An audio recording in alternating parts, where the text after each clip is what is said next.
Assalamualaikum warahmatullahi wabarakatuh. Alhamdulillah, tidak pernah lisan kita berhenti memuji Sang Pencipta Allah. Dengan penuh keyakinan sebagai seorang muslim kalau Allah maha mendengar, maha mengetahui, maha benar janjinya. Dan Allah telah menjanjikan dengan janji yang benar kalimat Alhamdulillah dan kalimat syukur. Dan kalimat ini menjadi penyebab utama terhadap terpenuhi segala kebutuhan kita. Maka jadilah orang yang selalu mengucapkan kalimat ini. Selanjutnya kita panjatkan salam hormat kita, salawat dan taslim kepada Nabi besar Muhammad sallallahu alaihi wasallam sebagai bentuk kepatuhan kepada Allah yang telah memerintahkan kita untuk mengucapkan kepadanya. Baik, kita akan bahas insyaAllah lanjutan dosa-dosa besar. Dan kita masih melanjutkan kajian atau bedah buku Syekh Muhammad Salih Al-Munajjid Hafizahullah. Dosa-dosa yang dianggap biasa, dan pada malam ini beliau mengkhususkan dosa ke-42, masalah mendengarkan dan menikmati musik.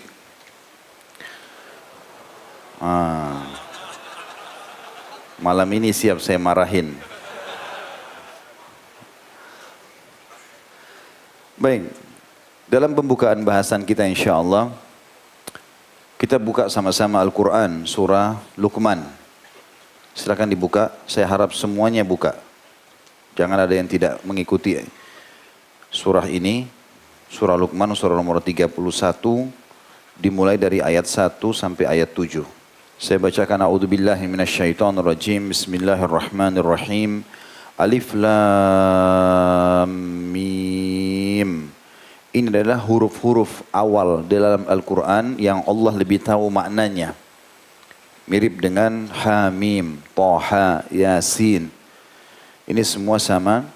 Lalu ayat 2-nya Allah mengatakan, Tilka ayatul kitabil hakim. Inilah ayat-ayat Al-Quran yang kalau ditadabburi, dibaca, direnungi akan mengandung hikmat, ketenangan jiwa, ilmu yang luas. Lalu Allah mengatakan di ayat 3-nya, Hudan wa rahmatan lil muhsinin. Menjadi petunjuk dan rahmat bagi orang-orang yang berbuat kebaikan. Orang yang mau ambil ilmunya, lalu dia terapkan dalam kehidupan, akan menjadi rahmat Al-Quran bagi dia. Penyejuk hatinya, ya, penghibur kesedihannya, penambah rezekinya, pemudah urusannya. Semua masuk dalam makna tafsir ini. Ayat 4-nya, Alladzina yuqimuna as-salata wa yu'tuna az-zakata wa hum bil akhirati hum yuqinun. Yaitu orang-orang yang mendirikan solat, menunaikan zakat, dan mereka yakin akan adanya negeri akhirat. Artinya, kalau kita hubungkan dengan ayat sebelumnya, kalau kalian yakini Al-Quran, kalian baca, kalian tadabburi, kalian hafal, amalkan isinya, maka kalian akan termasuk menjadi orang-orang yang mendirikan solat, menunaikan zakat, dan yakin dengan akhirat. Karena dengan tidak membaca Al-Quran tidak mungkin ya, seseorang bisa merasakan itu. Di ayat 5 Allah mengatakan, Ulaika ala hudam min rabbihim wa ulaika humul muflihun. Mereka itulah orang-orang yang tetap mendapat petunjuk dari Tuhannya, dan mereka itu adalah orang-orang yang beruntung. 5 ayat pertama surah Luqman menjelaskan tentang keajaiban Al-Quran. Benar-benar Allah turunkan dari langit, penuh dengan hikmah, menenangkan jiwa, ya, dan akan menjadi penghibur kesedihan, pemenuhan segala kebutuhan bagi seorang mukmin. Kita sekarang masuk ke ayat 6 dan ayat 7. Ayat 6 dan ayat 7 ini teman-teman, kata ulama tafsir adalah pantangan atau rival atau lawan daripada 5 ayat pertama. Kalau 5 ayat pertama Allah suruh Al-Quran dijadikan sebagai kehidupan kita, penghibur kesedihan kita. Allah mengatakan di ayat 6-nya, Wa minan nasi may yashtari lahwal hadithi liyudilla an sabilillahi bighairi ilmin wa yattakhidaha huzwa ulaika lahum adzabun muhin. Dan di antara manusia, makna tafsirnya ada yang terlalaikan dari Al-Quran. Kenapa? Karena mereka mempergunakan perkataan yang tidak berguna untuk menyesatkan manusia dari jalan Allah tanpa pengetahuan. Dan akhirnya menjadikan jalan Allah itu bahan olok-olokan. Mereka itu akan memperoleh azab yang menghinakan. Nanti kita masuk tafsirnya. Ayat 7-nya. Wa idza tutla alaihi ayatuna walla mustakbiran ka'an lam yasma'ha ka'anna fi udhunayhi waqra wa basyirhu bi'adzabin alim. Apabila dibacakan kepada mereka ayat-ayat kami, ini loh Al-Quran, ini loh hadis Nabi SAW, maka dia berpaling dengan menyombongkan diri seolah-olah dia belum mendengarnya atau tidak mau mendengarnya. Seakan-akan ada sumbatan di kedua telinganya. Maka berilah berita kabar gembira dengan azab yang pedih. Ini pembukaan materi kita teman-teman sekalian. Surah Luqman ini. Berhubungan dengan materi kita atau tema kita ini, kita akan bahas sekarang panjang lebar pendapat para ulama berhubungan dengan masalah tafsir surah Luqman ayat 6 dan ayat 7. Tadi sengaja saya bacakan 5 ayat pertama supaya kita memahami kalau 5 ayat pertama adalah petunjuk dari Allah untuk menjadikan Al-Quran sebagai penyejuk kehidupan, dan 2 ayat 6 dan 7 lawan daripada itu. Perhatikan apa yang dikatakan oleh ulama berhubungan dengan masalah tafsir Luqman ayat 6 dan ayat 7 ini. Yang paling sering dinukil oleh para ulama dalam tafsir 2 pendapat sahabat mulia, yaitu Abdullah bin Mas'ud dan Abdullah bin Abbas radhiyallahu anhum ajma'in. Di sini saya baca dulu penulis ya, menjelaskan bahwasanya Ibnu Mas'ud radhiyallahu anhu bersumpah dengan nama Allah bahwa yang dimaksud dengan firman Allah dalam surah Luqman ayat 6, A'udzu billahi minasyaitonir rajim wa minan nasi may yashtari lahwal hadits liyudilla an sabilillah. Dan di antara manusia ada orang yang mempergunakan perkataan yang tidak berguna untuk menyesatkan manusia dari jalan Allah, adalah nyanyian. Perhatikan di situ di buku di halaman 117 Tafsir Ibnu Katsir di jilid 6 halaman 333. Jadi tafsir ini, ayat ini disumpahi oleh atau seorang sahabat dimaksud bersumpah. Bahkan dalam sebuah riwayat yang sahih itu Ibnu Mas'ud bersumpah mengatakan, demi Allah yang tidak ada Tuhan yang berhak disembah kecuali Dia, itu adalah nyanyian. Demi Allah itu adalah nyanyian, demi Allah itu adalah nyanyian. Tafsir daripada surah ini. Dan ini perkataan seorang Ibnu Mas'ud radhiyallahu anhu yang sangat terkenal dengan kesolehannya. Ya. Bahkan pernah Abdullah bin Mas'ud naik ke atas sebuah pohon dan beliau sangat kurus badannya, sangat kurus. Saking kurusnya sampai kedua betisnya tersingkap waktu naik di atas pohon, tertiup angin dan terlihat betis beliau radhiyallahu anhu. Maka ada di antara sahabat yang sempat menertawakan itu. Lalu Nabi SAW langsung menegur mereka sambil mengatakan dengan kalimat yang jelas, apakah kalian menertawakan kedua betisnya Ibnu Mas'ud yang kecil itu? Demi zat yang jiwa Muhammad dalam genggamannya, kedua betis Ibnu Mas'ud ditimbangkan amal hari kiamat lebih berat daripada gunung Uhud. Sahabat Nabi yang mulia. Di tangan dialah mati Fir'aunnya umat ini, Abu Jahal. Dia yang naik ke atas dadanya dan memenggal lehernya, radhiyallahu anhu. Dan banyak sekali keutamaan-keutamaan Ibnu Mas'ud yang sudah kita bedah pada saat menjelaskan tentang kedudukan para sahabat. Termasuk kita membahas tentang pribadi beliau, radhiyallahu anhum. Ibnu Jarir At-Tabari berkata dalam tafsir ini, mengatakan bahwa para pakar tafsir berselisih pendapat tentang makna lahwal hadis atau perkataan yang sia-sia. Sebagian mereka mengatakan dimaksud adalah nyanyian dan mendengarkannya. Lalu setelah itu Ibnu Jarir menyebutkan bahwa perkataan ulama salaf mengenai tafsir tersebut diantaranya dari Abu As-Saba Al-Bakri rahimahullah. Beliau mengatakan bahwa telah mendengar Abdullah bin Mas'ud ditanya tentang tafsir Luqman ayat 6. Lalu beliau radhiyallahu anhu berkata, Al-Ghina walladhi la ilaha illahu yuraddidaha thalatha marrat. Itu yang dimaksud adalah nyanyian demi zat yang tidak ada ilah sesembahan yang berhak diibadahi selain Dia. Lalu beliau menyebutkan hal tersebut sampai 3 kali.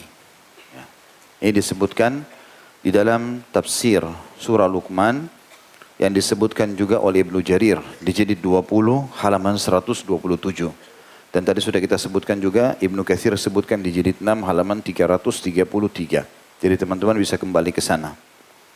Pendapat yang menafsirkan dari mayoritas ulama bahwasanya Luqman ayat 6 lahwal hadith, perkataan sia-sia yang menyimpangkan orang dari Al-Quran dan akhirat, disetujui juga oleh Mujahid, tabi'in yang masyhur, Sa'id bin Jubair, Ikrimah, Qatadah, Ibnu Najih, dan Mujahid berkata, lahwal hadith adalah genderang. Asy-Syaukani berkata juga dalam tafsir beliau, Fathul Qadir, itu dinukil, di tafsir ayat ini, dia mengatakan lahwal hadith adalah segala sesuatu yang melalaikan seseorang dari berbuat baik. Hal itu bisa berupa nyanyian, permainan, cerita-cerita bohong, dan semua jenis kemungkaran. Tapi nyanyian disebutkan oleh Syaukani. Asy-Syaukani menukil juga perkataan Qurtubi yang mengatakan, Qurtubi juga punya tafsir, yang mengatakan bahwa tafsiran yang paling bagus dalam makna lahwal hadith yang disepakati oleh umumnya ahli tafsir adalah nyanyian. Dan ini yang dinukil dari pendapat para tabi'in dan para sahabat dan tabi'in. Dan ini disebutkan dalam Fathul Qadir di jilid 5 halaman 483. Kalau ada orang yang mengatakan misal bahwasanya itu kan perkataan sahabat, mungkin kita masih bisa maknakan dengan makna lain. Maka ini dibantah oleh para ulama. Kalau seseorang sosok sahabat seperti Abdullah bin Mas'ud yang menyaksikan wahyu turun, yang dipuji oleh Nabi SAW dan dijamin baginya surga, bisa bersumpah 3 kali, lalu kita harus pilih pendapat siapa lagi setelah itu. Dinukil statement yang sama dari Ibnu Abbas radhiyallahu anhuma. Beliau juga mengatakan bahwasanya makna daripada lahwal hadith adalah nyanyian. Itu yang pertama. Yang kedua, surah An-Najm. Dibuka ya. Surah An-Najm ayat 59 sampai 62. Ayat 59 sampai 62. Ini kita baca tafsir Al-Quran. Allah berfirman, A'udzubillahi minasyaitonirrajim. Afamin hadzal hadithi ta'jabun wa tadhakuna wa la tabkun wa antum samidun. Garis bawahi kalimat samidun. Fasjudu lillahi wa'budu. Apa kata Allah? Apakah kalian merasa heran terhadap pemberitaan ini tentang kenabian Nabi Muhammad SAW, tentang adanya alam barzah dan kematian, tentang adanya hisab hari kiamat, tentang adanya surga dan neraka? Apakah kalian merasa heran dengan pemberitaan dalam Al-Quran dari informasi ini semua? Dan kalian bahkan menertawakan dan tidak menangis, merasa itu adalah bahan olokan, informasi belaka. Lalu Allah mengatakan, sedangkan kamu samidun. Perhatikan kalimat samidun ya. Nanti kita tafsirkan ini. Maka sujudlah kepada Allah dan sembahlah Dia. Kata ulama tafsir, makna samidun diambil dari akar kata bahasa asli orang Yaman, orang Arab. Orang Arab mengatakan Yaman, usmut lana, artinya berjanjilah buat kami. Dan ini pendapat yang paling kuat yang diambil oleh Ibnu Abbas dari Ikrimah ya, radhiyallahu anhuma. Ikrimah mengatakan mereka biasa mendengarkan Al-Quran, namun mereka malah bernyanyi. Mereka malas mendengarkan Al-Quran, lalu mereka bernyanyi. Ya. Kemudian turunlah ayat ini, surah An-Najm yang tadi disebutkan ayat 59 sampai 62. Kata sebagian ulama tafsir, kalau memang Allah Subhanahu wa Ta'ala menyebutkan tentang kenabian Nabi Muhammad SAW, kebenaran risalahnya, tentang kematian, tentang alam barzah, tentang surga dan neraka, dan Allah suruh kita menangis, jangan tertawa, kita punya persiapan untuk itu. Lalu Allah bilang, ya, kenapa kalian tertawa dan tidak menangis dan kalian samidun, artinya kalian sibuk menyanyi-nyanyi, gitu. Sehingga akhirnya Al-Quran itu dilupakan. Itu makna tafsirnya. Silakan. Antum mau kembali ke tafsir silakan. Itu dijelaskan dalam banyak ya. Di antaranya disebutkan oleh Nah, disebutkan oleh Ibnu Jarir tadi, kemudian juga Ibnu Qayyim menyebutkan dalam Ighatsatul Lahfan di jilid 1 halaman 258. Itu semua atau dua buah ayat dari Al-Quran yang ditafsirkan oleh para ulama salaf berhubungan dengan masalah nyanyian tadi. Sekarang kita dengarkan hadis-hadis yang berhubungan dengan masalah itu. Hadis yang pertama adalah hadis yang masyhur Abu Malik Al-Asy'ari radhiyallahu anhu, bahwasanya beliau mendengarkan dari Nabi SAW. Nabi bersabda, la yakunanna min ummati aqwamun yastahilluna al-hira wal harira wal khamra wal ma'azif wa la yanzilanna aqwamun ila jambin alami yaruhu alaihim bisarihati lahum ya'tihim ya'ni al-fakir lihajatin fayaquluna irji ilaina gada fayabituhumullahu wa yada'al ilm wa yamsahu akhirahum kiradata wal khanazir ila yaumil qiyamah. Ya, hadis ini diriwayatkan oleh Imam Bukhari. Artinya kata Nabi SAW, sungguh benar-benar akan ada di kalangan umatku sekelompok orang yang menghalalkan zina. Saya tanya, zina haram enggak? Baik. Nabi SAW mengatakan akan datang nanti di antara umatku yang menghalalkan itu. Oh, zina enggak haram. Ya. Dan sutra bagi laki-laki haram enggak? Haram. Ya. Bagi teman-teman yang belum tahu, pernah Nabi SAW mengangkat emas tangan kanan dan sutra tangan kiri lalu mengatakan dua benda ini haram bagi laki-laki umatku. Tapi nanti di akhir zaman akan ada orang menghalalkan itu. Khamr, minuman keras, haram atau tidak? Baik. Lalu yang keempat kata Nabi SAW, perhatikan lafadznya, sungguh benar-benar akan ada di kalangan umatku sekelompok orang yang menghalalkan zina. Berarti dari haram menjadi halal. Sutra, khamr, dan alat musik. Perhatikan di sini yang keempat dikatakan dan alat musik. Ya. Dan beberapa kelompok orang akan singgah di lereng gunung dengan binatang ternak mereka. Sementara seorang yang fakir mendatangi mereka untuk minta, punya hajat. Lalu mereka berkata, kembalilah kepada kami besok. Jadi ada sekelompok orang ingin pesta-pesta, dengarin musik, duduk di lereng gunung. Mereka bawa gembalaan-gembalaan mereka. Kemudian ada orang miskin datang, tolong bantu saya. Mereka mengatakan, kembalilah pada kami besok, karena malam ini kita mau pesta. Kemudian Allah mendatangkan siksaan kepada mereka dan menimpahkan gunung kepada mereka. Serta Allah mengubah sebagian mereka menjadi kera dan babi hingga hari kiamat. Hadis ini dinilai sahih oleh umumnya ulama. Di antaranya Ibnu Taimiyah menyebutkan dalam kitab Al-Istiqamah, jilid 1 halaman 294. Ibnu Qayyim Al-Jauzi dalam Ighatsatul Lahfan, jilid 1 halaman 259. Penilaian senada juga dinilai oleh An-Nawawi, Ibnu Rajab Al-Hambali, Ibnu Hajar, dan Asy-Syaukani rahimahumullah. Semuanya itu menyatakan bahwasanya hadis ini sahih, kecuali ada satu ulama Spanyol yang bernama Ibnu Hazm. Ibnu Hazm mengatakan bahwasanya hadis ini ya, tidak tersambung antara Bukhari dengan gurunya yang bernama Hisham bin Ammar. Tetapi ini sudah dibahas oleh Ibnu Qayyim rahimahullah. Beliau membahas dengan banyak sekali poin-poin yang membantah pernyataan Ibnu Hazm. Ibnu Qayyim rahimahullah mengatakan, yang pertama telah disepakati oleh para ulama hadis kalau Bukhari benar-benar bertemu dengan Hisham bin Ammar dan beliau benar mendengar darinya. Karena Imam Bukhari mensyaratkan untuk belajar ilmu hadis mendengar langsung dari lisan orang yang menyebutkan.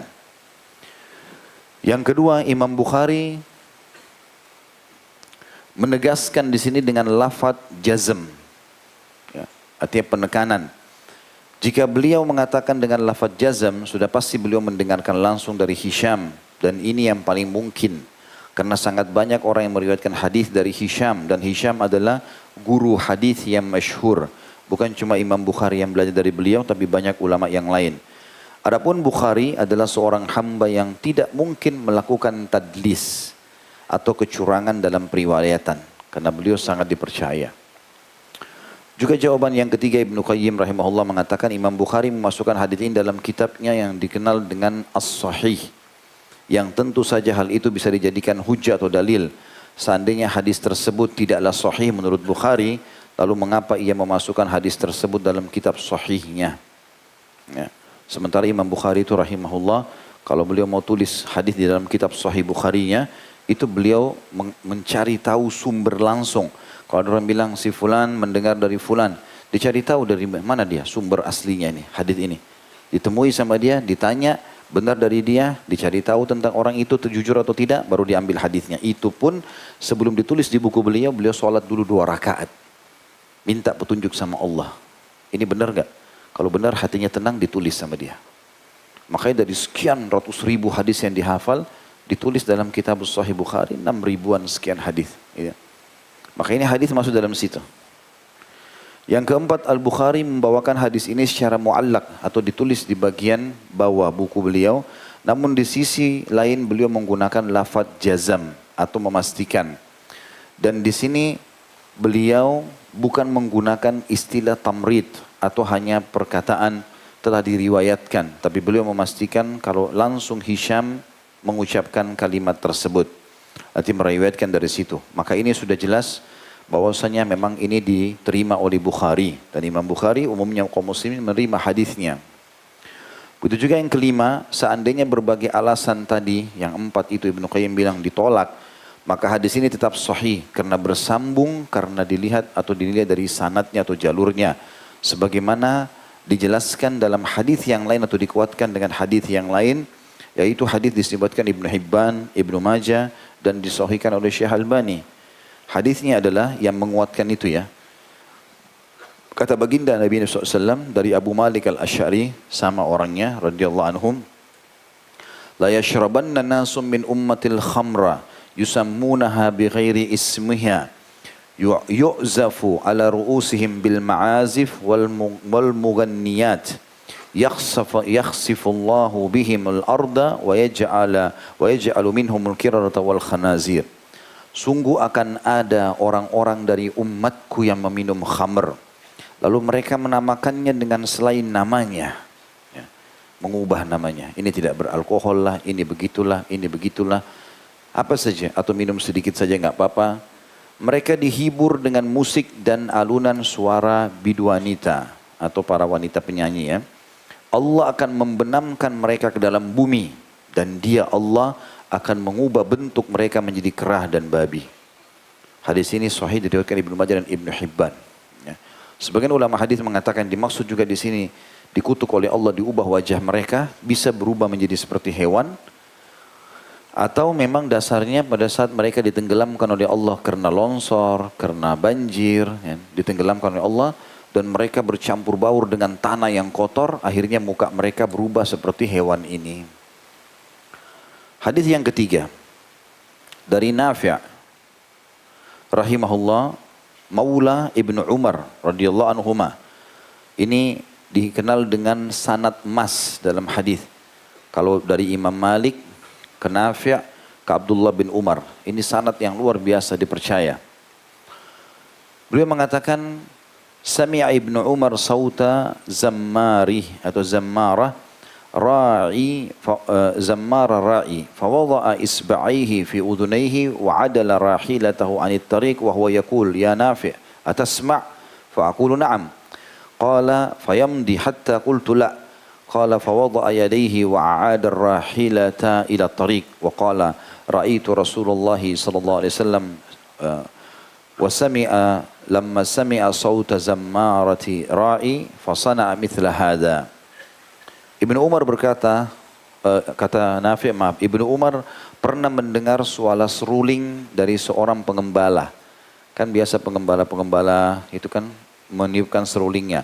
Pernah satu kali Ibnu Umar lewat dan mendengar ada serulingnya seorang pengembala. Lalu beliau menyumbat kedua tangannya atau telinganya, menyumbat kedua telinganya dengan kedua jarinya. Jadi dimasukkan jari di kupingnya, ditutup dua-duanya. Lalu beliau berkata, wahai Nafi', apa kau masih dengar suara itu? Kata Nafi', iya. Maka Abdullah bin Umar terus saja menjauh sampai aku mengatakan aku sudah tidak mendengarnya. Pada saat aku mengatakan aku sudah tidak mendengar, artinya sudah jauh seruling itu, maka Ibnu Umar kembali ke jalur utama, kemudian melanjutkan perjalanan. Di sini teman-teman sekalian, Abdullah bin Umar lalu mengatakan, ini nasihatnya, beginilah aku melihat Rasulullah SAW ketika mendengar suara seruling dari seorang pengembala. Beliau melakukan seperti yang aku lakukan tadi. Hadis ini sanadnya hasan, diriwayatkan Imam Ahmad dalam musnad beliau. Hadis ini sangat jelas sekali bagaimana umat Islam seharusnya memahami dari pernyataan ya, para sahabat tadi disebutkan hadis ya, tentang ada umat ini yang menghalalkan musik bersamaan dengan zina, khamr ya. Dan subhanallah, kalau kita lihat tempat-tempat hiburan sekarang ini kayak seperti bersaudara ya. Harus kalau ada khamr ya, akan ada musik, akan ada zina. Ya, apalah namanya sekarang, karaoke kah, diskotik kah, ya ini sudah tempatnya ya. Dan subhanallah, ini kata para ulama, amal-amal soleh seperti juga jiwa orang ya. Jiwa orang yang baik, orang yang soleh, suka dekat sama orang yang soleh. Orang yang fasik suka sama orang yang fasik. Amal soleh juga begitu. Sekali kita buka pintu amal soleh, maka dia bisa menyebabkan kita buat amal soleh yang lain. Sekali antum jujur, akan baca Quran, antum akan berzikir, antum akan berdoa, antum akan berkata yang baik. Itu satu paket. Ya, sebagaimana yang lainnya juga ini satu paket. Ya. Dan ini tidak mungkin bersatu. Kata para ulama, ya, bisa dikatakan mustahil kalau musik itu bersatu dengan Al-Quran. Karena yang satu adalah jelas kalamullah, sementara yang satu dijuluki dengan mazamirus syaitan oleh Nabi alaihi salatu wassalam.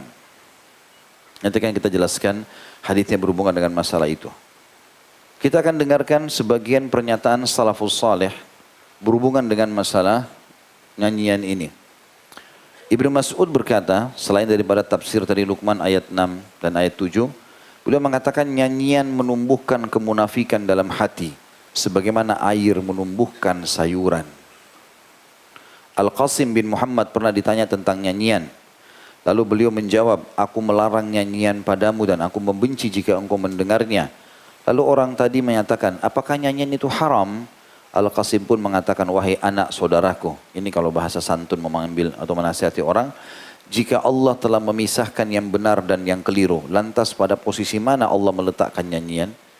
Artinya Allah menyebutkan dalam tafsir Luqman. Ini Al-Quran, 5 ayat pertama, dan ayat 6 dan ayat 7 disebutkan nyanyian. Lalu di mana kau ingin letakkan nyanyian? Kau mau halalkan kah? Gitu. Umar bin Abdul Aziz pernah menulis surat kepada guru yang mengajarkan anaknya.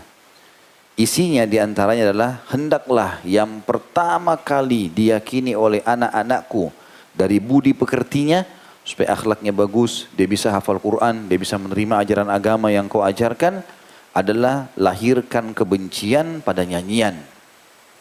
Karena nyanyian itu berasal dari syaitan dan ujung akhirnya adalah murka Allah. Ini perkataan Umar bin Abdul Aziz rahimahullah. Aku mengetahui dari para ulama yang terpercaya bahwa mendengarkan nyanyian dan alat musik serta gandrung padanya hanya akan menumbuhkan kemunafikan dalam hati sebagaimana air menumbuhkan rumputan. Demi Allah, kata beliau, menjaga diri dengan meninggalkan nyanyian sebenarnya lebih mudah bagi orang yang memiliki kecerdasan daripada bercokolnya kemunafikan dalam hati. Sekarang kita pindah teman-teman sekalian ke pendapat imam madhab. 4 imam madhab. Abu Hanifah rahimahullah pernah ditanya tentang musik. Maka beliau mengatakan atau beliau membenci nyanyian dan menganggap mendengarnya sebagai satu perbuatan dosa. Imam Malik rahimahullah juga pernah ditanya, barang siapa yang membeli budak, kata beliau, di pasar, lalu ternyata budak tersebut adalah seorang bidu wanita atau penyanyi, maka hendaklah dia kembalikan budak tadi karena terdapat aib padanya. Imam Syafi'i berkata, ini tadi itu Imam Malik ya. Kita sudah sebutkan juga tadi Abu Hanifah. Imam Syafi'i berkata rahimahullah, Nyanyian adalah suatu hal yang sia-sia yang tidak aku sukai. Karena nyanyian itu adalah seperti kebatilan. Siapa saja yang sudah kecanduan mendengarkan nyanyian, maka persaksiannya ditolak. Tidak boleh dijadikan saksi menikah, tidak boleh dijadikan saksi utang piutang, ditolak. Hanya dengan dengar saja.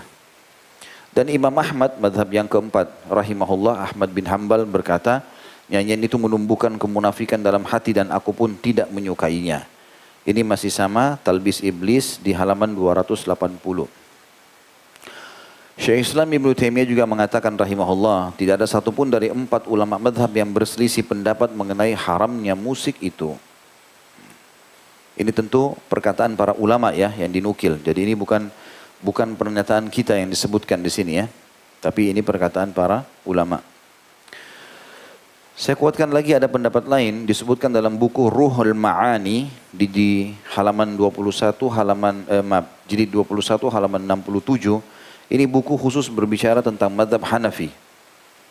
Dinukil di situ bahwasanya Abu Hanifah rahimahullah berkata nyanyian itu adalah haram dalam semua agama. Buku ini karya Al-Alusi, Ruhul Ma'ani jilid 21 halaman 67. Dan At-Tabari berkata, Abu Hanifah membenci nyanyian dan menghukum perbuatan mendengar nyanyian adalah dosa. Sebagaimana Ibnu Qayyim nukil tadi dalam Talbisul Iblis. Imam Malik juga dinukil, Ishaq bin Isa At-Tabbah berkata, aku bertanya kepada Malik bin Anas mengenai nyanyian yang dilakukan oleh sebagian penduduk Madinah. Jadi kebetulan Imam Malik tinggal di Madinah, ada sebagian orang Madinah dengarkan musik, maka ditanya hukumnya kepada beliau. Beliau mengatakan tidak ada yang melakukan hal itu, maksudnya menyanyi di negeri kami ini, di Madinah, kecuali orang-orang yang fasik. Ini disebutkan riwayat Al-Khallal dalam Al-Amr bil Ma'ruf wa Nahi Anil Munkar, halaman 142, dan ini sanadnya disahihkan oleh Syekh Albani. At-Tabari berkata, adapun Imam Malik atau Malik bin Anas, maka beliau telah melarang dari menyanyi dan mendengarkan nyanyian, dan ini adalah madhab semua penduduk Madinah. Imam Syafi'i rahimahullah berkata, aku mendapati di Irak sesuatu yang diberi nama dengan takbir. Takbir itu seperti alat untuk digunakan musik ya. Yang dimunculkan oleh orang-orang zindiq. Zindiq itu orang yang jauh dari agama. Guna menghalangi orang-orang dari membaca Al-Quran. Disebutkan oleh Ibnu Abu Nuaim dalam kitab Al-Hilya jilid 9 halaman 146. Ya. Dan ini dengan sanad sahih dinukil dari Imam Syafi'i rahimahullah. Dan kalau kata para ulama takbir itu alat musik tadi dibolehkan, maka tentu Imam Syafi'i tidak akan melarang perbuatan tersebut. Begitu juga dinukil ya, Ibnu Qayyim al-Jauzi juga masih mengatakan murid-murid senior Asy-Syafi'i radhiyallahu anhum ajma'in mengingkari perbuatan mendengarkan nyanyian. Sementara dalam mazhab Hambali atau Hanabila, Abdullah bin Ahmad bin Hanbal, anaknya Imam Ahmad berkata, aku bertanya kepada ayahku tentang nyanyian, maka beliau menjawab, nyanyian itu menumbuhkan kemunafikan di dalam hati, saya tidak menyukainya. Dan ini cukup banyak statement yang diangkat tentang perkataan Imam Ahmad rahimahullah, tapi yang jelas Ibnu Taimiyah berkata, menyimpulkan Imam 4 mereka telah bersepakat mengharamkan alat-alat musik yang merupakan alat permainan yang tidak berguna. Dan sekian banyak statement yang dinukil dari mereka berhubungan dengan masalah itu. Baik, ini adalah statement 4 orang atau 4 madhab tentang masalah itu. Saya sempat susun juga beberapa tulisan. Di antaranya adalah ada juga statement para sahabat. Abdullah bin Umar berkata, yang wafat tahun 73 Hijriah radhiyallahu anhu, pernah melewati sekelompok orang yang sedang melakukan ihram dan di antara mereka ada seorang yang bernyanyi. Maka beliau radhiyallahu anhuma berkata, ingatlah doa-doa kalian tidak akan diterima. Jadi beliau lewat, ini sahabat Nabi Abdullah bin Umar anhuma. Pas lihat di antara orang pakai ihram ada di antara mereka yang nyanyi-nyanyi lagi pakai ihram. Maka Abdullah bin Umar mengatakan, selama orang ini ada dan dia lakukan perbuatan ini, enggak diterima doa kalian.